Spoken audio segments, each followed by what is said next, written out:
Welcome, and this is the Grassroots Education and Entertainment Network, your number one source of information, education, and entertainment. For honest, responsible, and dependable information, we stand supreme. To stay focused, inspired, and relaxed, choose green.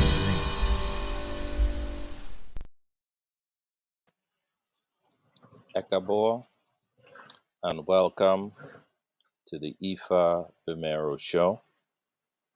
I would like to open by reciting the Oriki.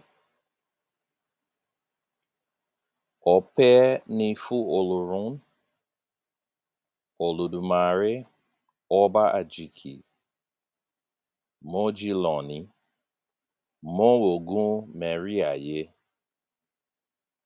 Iba Ila Orun, Iba Iwo Olorun, Iba Ariwa, Iba Gusu, Iba Oba Igbalye, Iba Orun Oke, Iba Baba, Iba Yeye, Iba Atiwon Orun, Iba She Igungun Kiki Igungun, Iba She Ori, Iba She Ori Inu, Iba She Ipori Atiwo Orun, Ashe, Ashe, Ashe. Okay, before I get into today's lesson, I would first like to apologize for the break in the streaming, but that occurred because we were experiencing some technical setbacks. But fortunately for us, we are back on and we are here, so you, the viewers, would have an opportunity to continue learning about the Ifa Orisa tradition. All right, we would be on our theme for quite some time. And of course, as all you regular viewers know, the topic has been and would be for some time yet the 8 Essences of Ifa.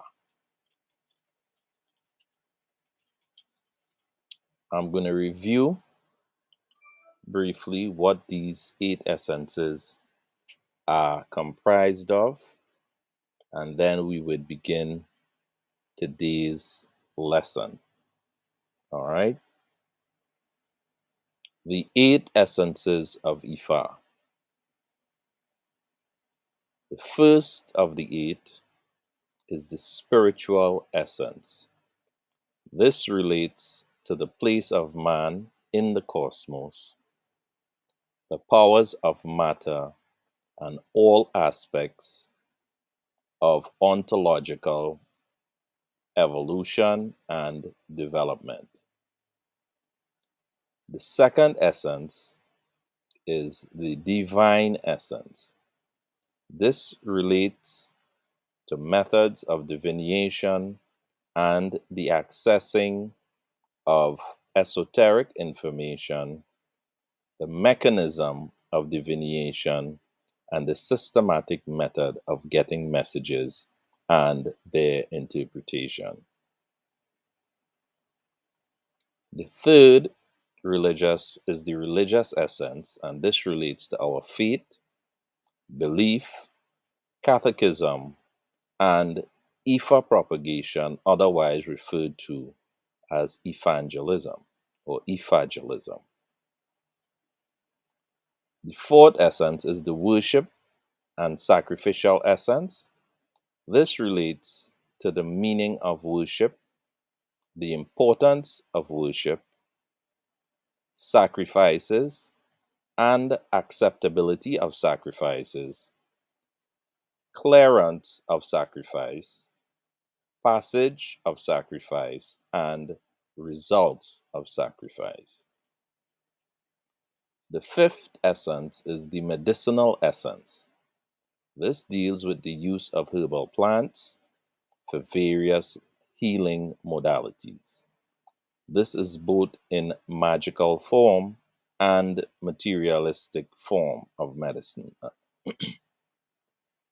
The sixth essence is the historical essence. This looks at the history of creation, including the history of material and non material, as well as the spirit world. The seventh essence is the scientific essence. This deals with the powers of observation, axiomatic, astronomy, cosmology, cognitive and precognitive experience, astral science, physical science, logic, mathematics, natural science, and computers. Eight is the cultural essence.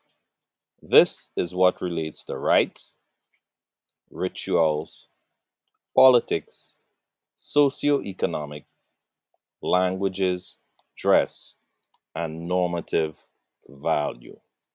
All right, so most of the viewers who have been following the programs would know that we have covered quite a few of these subjects already, and most of these videos are available to be viewed at the Ifagbemiro home of Ifa Orisa on YouTube.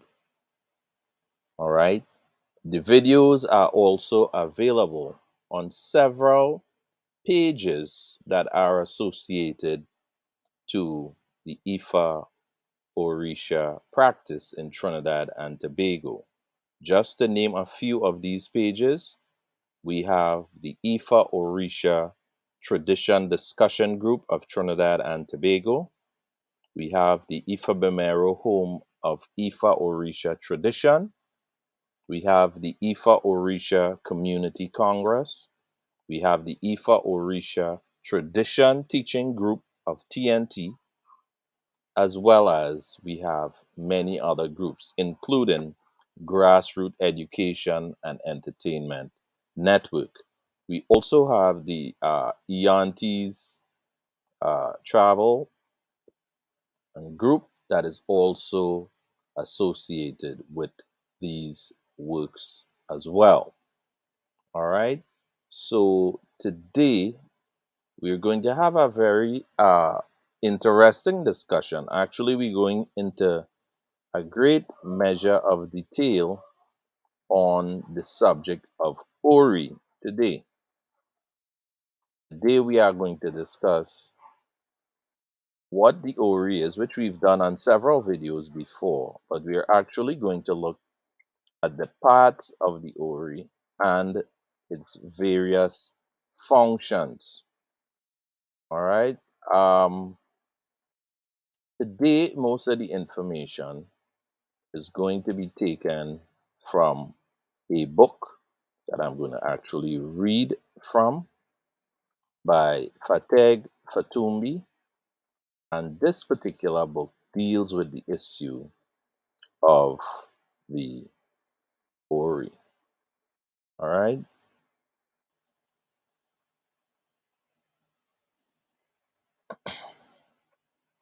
So, to begin the class, I already said the Oriki. So, now we're actually going to get into today's lesson. All right. In Yoruba theology, perhaps nothing is more complex than the metaphysical concept of Ori, variously associated with the physical head, right, or the cranium, all right, personal Orisha, consciousness, destiny, the human soul, and ancestral guardian angel. It can be considered as the Yoruba theory of consciousness, or as the Yoruba theory of destiny, or both. In my conception, our Ori is our soul, which contains consciousness, knowledge, wisdom, thought, and emotion, as well as our predetermined destiny, and is our connection to Source, as well as all things containing consciousness. Within the mystery of Ori is another mystery, Ori Inu, which is our inner self, the divine spark. A third component of the Ori complex is Ipori, our higher self. It is our mirror image that resides in Orun, right, which is the invisible realm of immortals. The Yoruba believe that creation exists on two complementary dimensions: the visible world, called Aye, the physical universe that we inhabit, and the invisible world called Orun, inhabited by the supernatural beings and the doubles of everything that is manifested in Aye. These dimensions are not to be confused with heaven and earth. There is not a strict division that exists in the same place. Aye is a projection of the essential reality that processes itself in Orun. Everything that exists in Orun also. Actually, Orun is the reality and Aye is the mirror image. It is necessary to understand that Aye and Orun constitutes a unity, and as expressions of two levels of existence are undivided and complementary. There is full identity between them. One is just an inverted image of the other. The Yoruba also believe in reincarnation, and Atunwa is the basis of ancestor reverence. The world is viewed as a continuous cycle of life and death, the universe being a fusion of the material and the spirit in a rhythmic cycle. There is a constant interaction between the visible and the invisible realms. All forms of good and evil have their beginning in Orun. There exist supernatural powers that are both good and evil. Our ancestors and Orisha are basically good, although if you are out of alignment with them, it could cause bad things to happen. Supernatural powers that are inherently evil are called Ajogun. The Yoruba cosmology says that all things have consciousness, including mountain, rivers, rocks, trees, etc. In order to begin to understand the Ori complex, we must start at the beginning. The Yoruba creation myth. There are variations to the myth, and in my opinion, there really are two separate storylines. One is cosmogenic, and the other is political. The two became entwined into the most popular version below. Hopefully, this paper, while explaining the concept of Ori, will also help us to better understand the metaphysics of religious discourse. In this case, Yoruba tradition. Orishanla, who is Obatala, was the arch divinity who was chosen by Olodumare to create a solid land out of the primordial abyss that constituted the earth, and of populating the land with human beings. Oludumare, the creator, called Obatala the chief of the white cloth, meaning the fabric of creation, to Ikole Orun, which means the realm of ancestors. That's what Orun means. On the day that he wanted to create dry land on the waters of Ikole Aye, which is the visible realm, Obatala kneeled before Oludumare and said that he did not know the mystery, and the word for mystery is Awo, of creating the land of Ikole Aye. Oludumare told Obatala that he would give him the power, which is Ashe, to make land on Ikole Aye, which is earth. He descended from Orun into Aye, which is the visible realm, on a chain carrying a snail shell full of earth, palm kernels, and a five-toed chicken.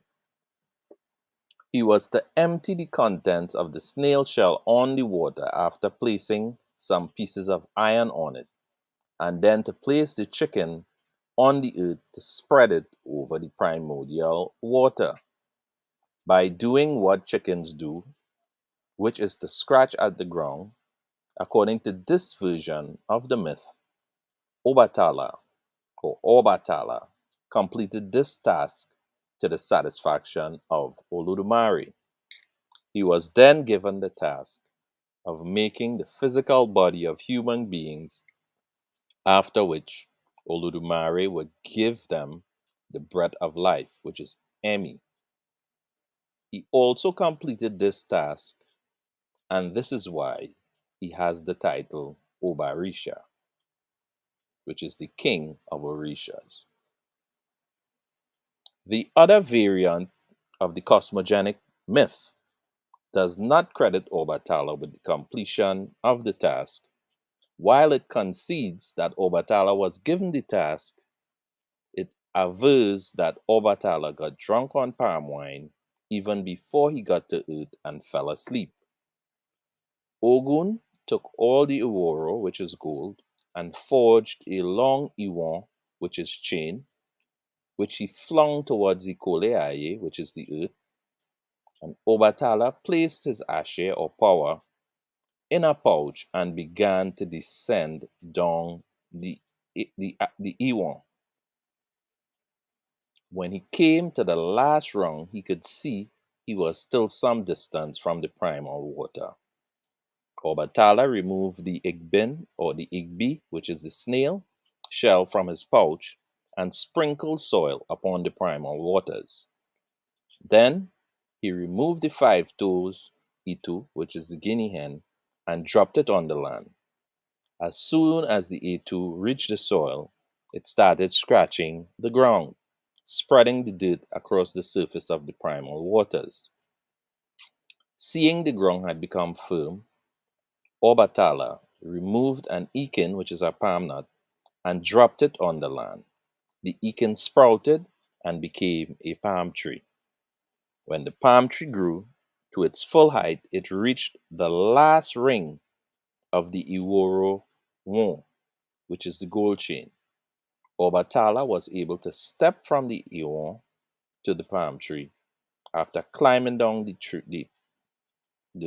the tree, Obatala started to mold humans from the clay in the earth. As he worked, he became tired and decided that he needed a rest. Taking the fruit from the palm tree, he made palm wine and drank until he was ready to return to work. The humans that he molded while drunk did not look like the others, but Obatala did not notice, and he kept drinking until he fell asleep. While Obatala slept, Oludumare gave the task of finishing creation to Oduduwa, which is sometimes said to be Obatala's brother. Oludumare waited for Obatala to awaken from his drunken sleep and told him that it was taboo for Obatala to taste palm wine ever again. When Obatala saw what had happened to the humans he had created while he was drunk, he agreed to protect all children for future generations. It is said that Miller had warned Obatala not to get his clothes dirty, but they get dirty during his drunkenness. It was Obatala who said that he would never again let his white cloth become soiled. To this day, those that worship Obatala say, Obatala osu enala, Obatala oji nuala, Obatala oti nuala dide, Iba Obatala, which means the chief of white cloth sleeps in white, the chief of white cloth awakens in white, the chief of white cloth gets up in white. Praise to the chief of the white cloth. In the above interpretation, Oduduwa is the founder of the Yoruba people. Nothing more, nothing less. However, in the first interpretation, there is no Oduduwa. If we look at the Odu, we will find mentioned of a feminine Oduduwa. If we analyze the name Oduduwa, it is obvious that we have the word Odu, which means womb, and always is used to express the mystery of the feminine principle. Then we have Dudu, which means black or dark, and Iwa, which means character.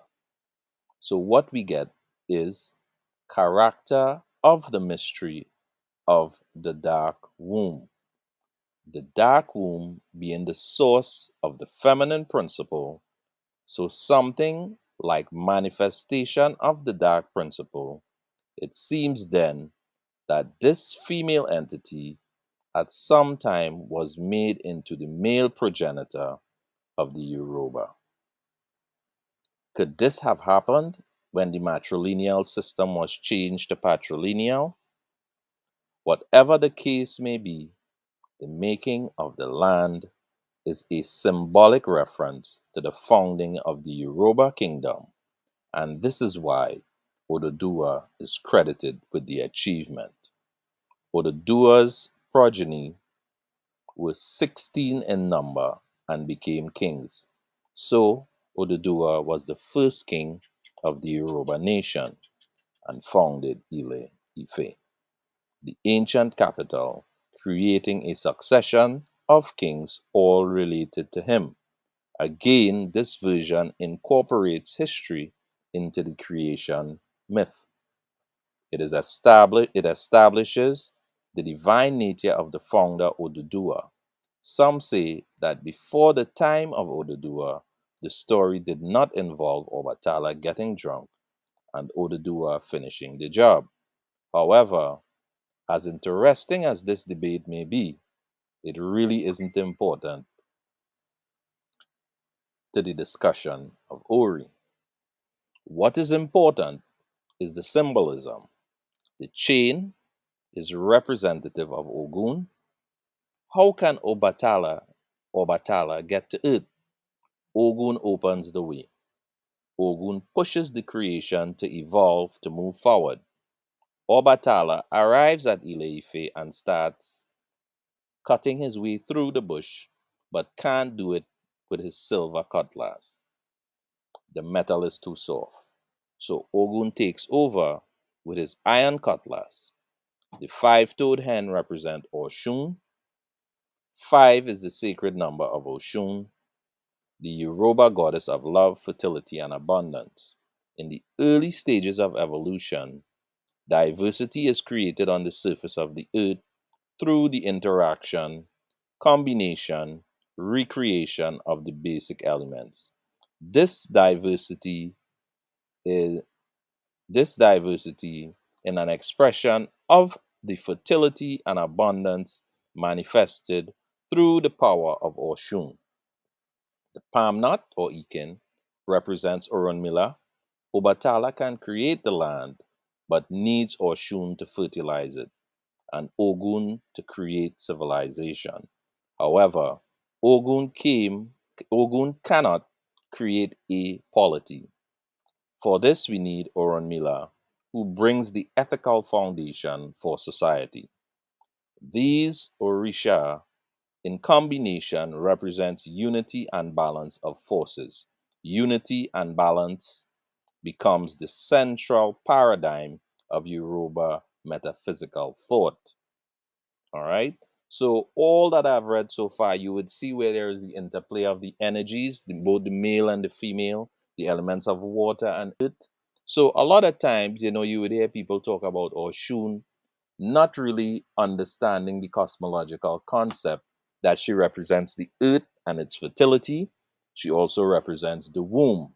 So the interplay of the elements would represent the relationship with Oshun and Ogun, with Oshun and Obatala, with Oshun and Orunmila.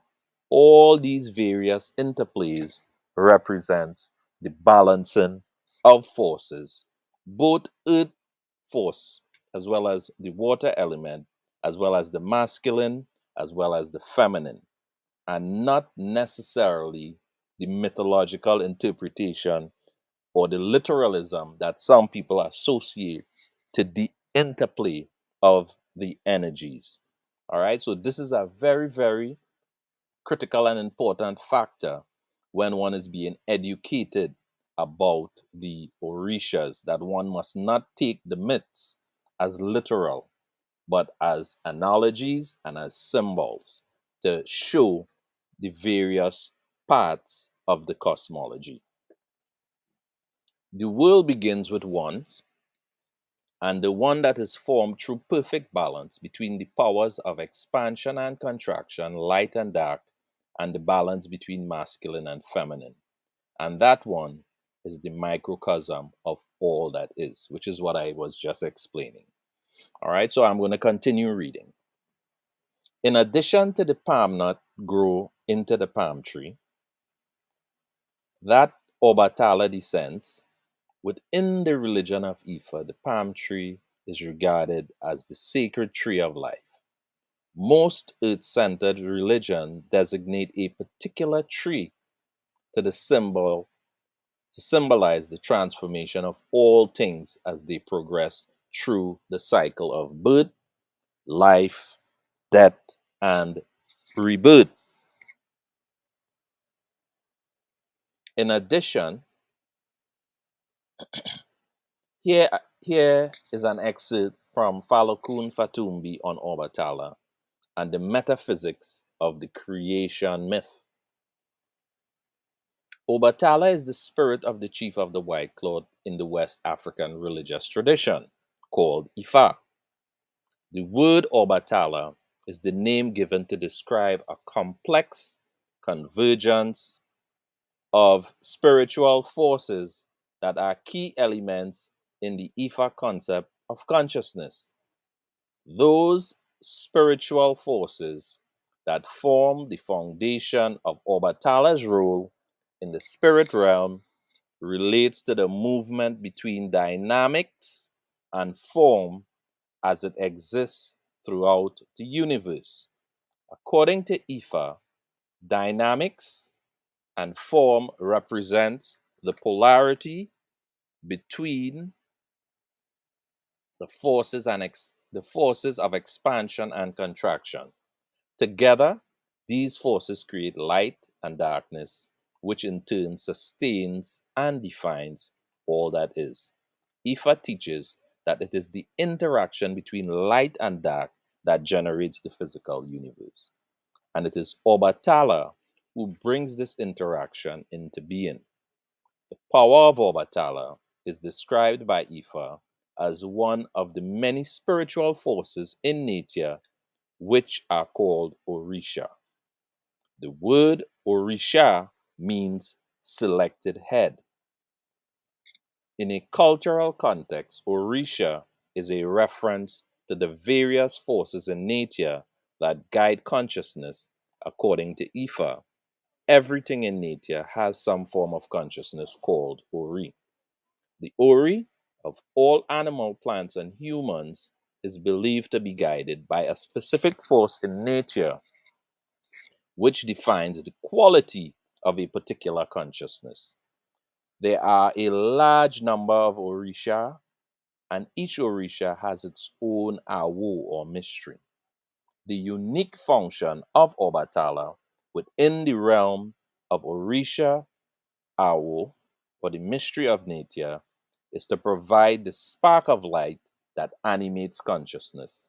To call an Orisha the chief of the white cloth is to make a symbolic reference to, to that substance which makes consciousness possible.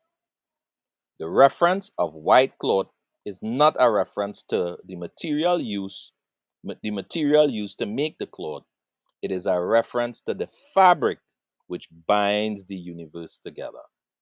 The thread of this fabric are the multi-leveled layers of consciousness which each Ifa teaches exist in all things on all levels of being. Ifa teaches that it is the ability of forces of nature to communicate with each other and the ability of humans to communicate with forces in nature that gives the world a sense of spiritual unity. It is the understanding of this ability which gives substance to the Ifa concept of good character. And it is Obatala who guides us towards developing this understanding. Ifa teaches that all forces in nature come into being through the manifestation of energy patterns called Odu. Ifa has identified and labeled different Odu, which can be thought of as different expressions of consciousness. But because consciousness itself is generated by Obatala, every Odu contains an element of Obatala's Ashe or power. In metaphysical terms, this means that all of creation is linked to Obatala as the source of being. Ifa teaches that all forms of consciousness contains a spark of Ashe or spiritual power from Obatala. And it is this spark that links everything that is to its shared beginning. Western science teaches that all of creation evolved from light produced during the primal explosion at the beginning of time. Ifa teaches that all creation evolved from the white cloth of Obatala's rule. All right. Um, Now this is some pretty heavy teachings, right? And I would not continue reading, but what I would do with that is I would discuss just a few of the things that I just read, right? Now, in terms of understanding the significance and the important role that Obatala played in creation, we also must understand that Obatala is the oldest of all the Orishas. So therefore, he plays a senior role among all of the Orishas. And what is explained in what I just read is that the essence of all the Odus are tied in and related to Obatala. All right. Also, everything that exists in creation, in the known and unknown universe, is also tied in to Obatala. All right. Also, they spoke about the various tools that Obatala used during the process of creation. It spoke about him planting the Iken seed. Okay, it also spoke about the five-toe chicken. It also spoke about the shell that was used by Obatala to pour the sand that formed the earth. The shell that is described is the representative of what we know today as the golden ratio. It is the symbol that modern science and ancient science has recognized the pattern that is used to represent all things in the universe. It is the essence from which all things has been created. All right. So what we know today of Obatala's role in creation from the lesson, right, is very important for us to understand. All right. Now, I've run out of time and I wasn't able to get into the main lesson, which is the Ori, but I promise you on the next episode, we will continue and we would get very deep into the Ori, its role, and its function. So, with that, I would like to say, Odabo. Remember to like, share, and subscribe. And at the end of this video, another video is going to come up. Please view the video, and I would see you next week on the Ifagbemiro Show. Odabo.